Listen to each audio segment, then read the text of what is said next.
popular animal product in South Africa is poultry meat. And for now, that $20 billion market is at the center of a trade disagreement with the U.S. The U.S. is warning South Africa that it could lose a lucrative trade deal if it doesn't open up that market. Welcome back. The dispute between South Africa and the United States over chicken import duties continues to hang over South Africa's extended inclusion in the African Growth and Opportunity Act, AGOA. Two United States senators have threatened to try to block South Africa from the lucrative US-Africa trade agreement if the country doesn't lift import duties on cheaper cuts of chicken. Tyson will shut down its Lexington, Nebraska facility and turn its Amarillo, Texas plant into a single full-capacity shift. Farms have been hit hard by the pandemic, forcing suppliers to scale back production. And now the impact on the meat supply chain could directly impact shoppers. It comes after Tyson Foods announced it was ending operations at a beef plant in Lexington. In a world where global alliances shift faster than headlines can keep up, a single decision can trigger tremors across continents. Every nation understands this, but very few have ever witnessed the kind of geopolitical shockwave that a coalition of African nations unleashed in a move so unexpected, so economically enormous, that even Washington struggled to form a response. For decades, African economies were often spoken about in distant terms: emerging markets, developing potential, slow growth, rising opportunities. But beneath the surface, something much bigger was taking shape, something built through years of reform, long-term vision, new political confidence, and an unprecedented wave of intra-African cooperation. It was this combination of quiet strength and strategic timing that set the stage for a moment powerful enough to capture the attention of the entire world: the sudden suspension of U.S.-linked investment flows valued at nearly $10 trillion across infrastructure, energy, mining, digital systems, logistics, corridors, high-growth green industries, and strategic assets spread across the continent. It didn't happen overnight. This moment was the result of years of silent analysis. African nations had been watching the way global superpowers behaved, how money moved, how decisions were influenced, how political pressure disguised itself as economic partnerships. Many African leaders began to question why their own economies remained vulnerable to external capital shocks. They looked at long-term contracts, at investment treaties, at profit extraction patterns, and they began to see something many had ignored for decades: an enormous imbalance. The realization didn't lead to immediate confrontation. Instead, it sparked planning.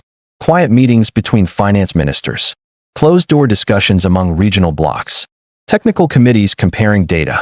For the first time in history, African nations were not simply reacting to global movements. They were preparing a coordinated response, one driven by self-interest, regional power, and economic protection.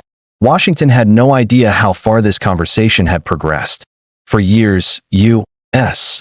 administrations assumed that Africa's dependence on American capital ensured a stable political relationship. But the world had changed. African nations had new trading partners, new lenders, new markets, and new geopolitical leverage. China was investing in mega railways. The Gulf states were funding energy corridors. India was negotiating digital expansion. Europe, desperate for clean energy, was begging for green hydrogen access. The U.S. was no longer the only major player in the room. And yet, Washington continued to act as if old dynamics still applied. The breaking point began with disagreements over resource policies. Several African nations introduced new mining laws, new energy sovereignty regulations, and new requirements designed to ensure that the continent finally benefited from its own wealth. Instead of adapting, U.S. corporations pushed back aggressively, lobbying for intervention.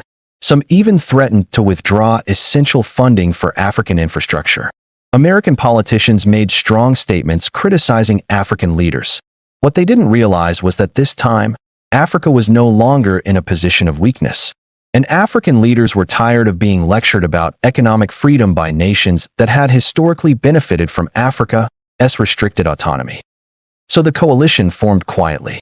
West Africa, Southern Africa, and parts of East Africa began sharing data. They analyzed U.S.-linked investments, everything from mining agreements to digital infrastructure stakes, from energy grids to finance sector pipelines. They discovered something astonishing. When added together, the long-term projected value of these investments exceeded $10 trillion. And the most surprising part? A significant percentage of these investments created more value for foreign companies than for the continent itself. This discovery triggered a new wave of thinking. What would happen if Africa paused these investments? What if the continent reevaluated the terms rather than blindly accepting them? What if Africa used its leverage, the minerals, the rare earth metals, the energy reserves, the population boom, the agricultural land, the strategic ports, to renegotiate the future? For once, Africa had the upper hand, and its leaders knew it. The announcement came on a Tuesday morning that felt ordinary at first. There was no dramatic speech, no global summit, no televised confrontation. Instead, a series of coordinated press releases emerged from finance ministries across several African nations. The language was calm, legal, and precise. The coalition was initiating a temporary suspension and review of U.S.-linked investments to ensure national economic protection, sovereignty alignment, and long-term value correction. The word suspension instantly echoed around the world. Within hours, U.S. financial analysts were scrambling to assess the impact. Washington officials held emergency calls. Corporate executives demanded briefings. Cable networks interrupted programming. Markets began reacting even before they fully understood the details. The reason was simple. No one had ever expected Africa to make such a bold move at this scale. The most dramatic reaction came from the political arena. Commentators tied the suspension to American electoral pressures, to foreign policy missteps, to rising global competition. Some pointed fingers at the U.S. administration, others blamed the opposition, and a few blamed Africa itself. But for African policymakers, the intention wasn't revenge or retaliation, it was recalibration. For too long, African economies had been shaped externally. Now, they were demanding a seat at the table on equal footing. Washington's first instinct was disbelief. Surely Africa wouldn't risk losing American investment. Surely the continent would think twice about disrupting such a large flow of capital. But African nations had calculated the consequences carefully. They understood that global markets were shifting. They knew new investors were waiting. And they recognized that in a world competing for critical minerals, Africa was no longer dispensable. It was indispensable. The suspension wasn't chaotic. It was structured. Projects were frozen for review. Contracts were flagged for renegotiation. Regulatory bodies were instructed to reevaluate compliance. Digital infrastructure agreements were placed under sovereign revalidation. Port and logistics projects were paused pending strategic alignment. Every move signaled one thing. Africa was now dictating terms. The shock in Washington was immediate, but the panic emerged when analysts realized the long-term implications. A $10 trillion suspension didn't just affect Africa. It threatened to reshape global supply chains. Without African minerals, American tech manufacturing risked significant delays. Without African energy cooperation, long-term green energy goals faced disruption. Without Africa's growing consumer markets, U.S. corporations stood to lose billions in future revenue. And without Africa's strategic shipping routes, global trade maps would be forced to reroute. American politicians demanded action. Some called for economic pressure. Others insisted on emergency diplomatic missions.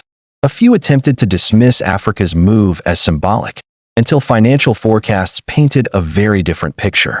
The projected losses were staggering, not because money was disappearing overnight, but because investors now had to price in uncertainty. Markets fear uncertainty more than anything else. Meanwhile, African nations stood firm. Leaders emphasized that the suspension was not anti-American, it was pro-African. They clarified that the continent was open to partnerships, but only partnerships built on fairness, transparency, and mutual benefit. The world was witnessing a confidence Africa had rarely been allowed to express. And the results were transformative. Global powers began scrambling for new negotiations. The European Union requested emergency trade talks. China announced that it respected Africa's right to economic sovereignty, a statement carefully crafted to position itself favorably. Middle Eastern investors offered alternative financing. India proposed joint technology corridors. Suddenly, Africa had options, many options, and that was the real game changer. The U.S. understood this shift in power, and behind the scenes, panic began to grow. American corporations couldn't simply replace Africa's resources. They couldn't ignore Africa's markets, and they couldn't afford for China or other powers to strengthen their influence. The suspension wasn't just a policy, it was a geopolitical message. Africa was no longer a passive actor. It was a global force shaping the future. As days turned into weeks, the world watched Africa with renewed attention. Economists called it the largest economic rebalancing event of the decade. Analysts said it marked the rise of Africa's financial sovereignty. Media outlets debated its political implications. But everyday Africans saw something different: hope. For once, their governments were negotiating from a position of strength. For once, global powers were listening instead of lecturing. The suspension also ignited a wave of internal reforms. African nations began accelerating their own manufacturing strategies. Regional trade agreements gained momentum. Digital sovereignty agreements expanded. Infrastructure was replanned for intra-African benefit instead of external extraction. Young entrepreneurs felt empowered, knowing their continent was shaping its own destiny. Washington eventually had to respond. Diplomatic teams were dispatched across Africa, carrying messages of partnership renewal. Some politicians insisted the U.S. must re-engage with Africa constructively. Others, caught off guard by the scale of the suspension, expressed frustration. But by then, the message was clear: the old rules were gone.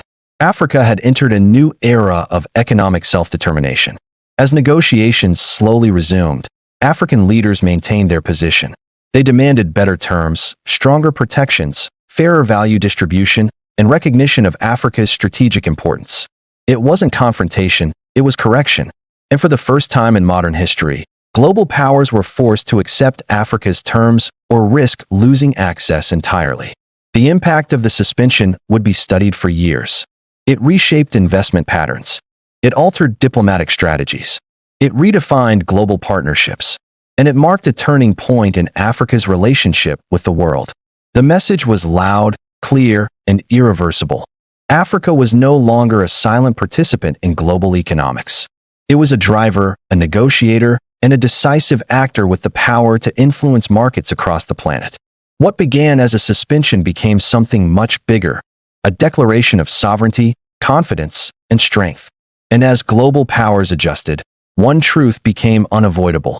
Africa had entered a new chapter, one where its wealth, its people, and its future would no longer be dictated by external forces.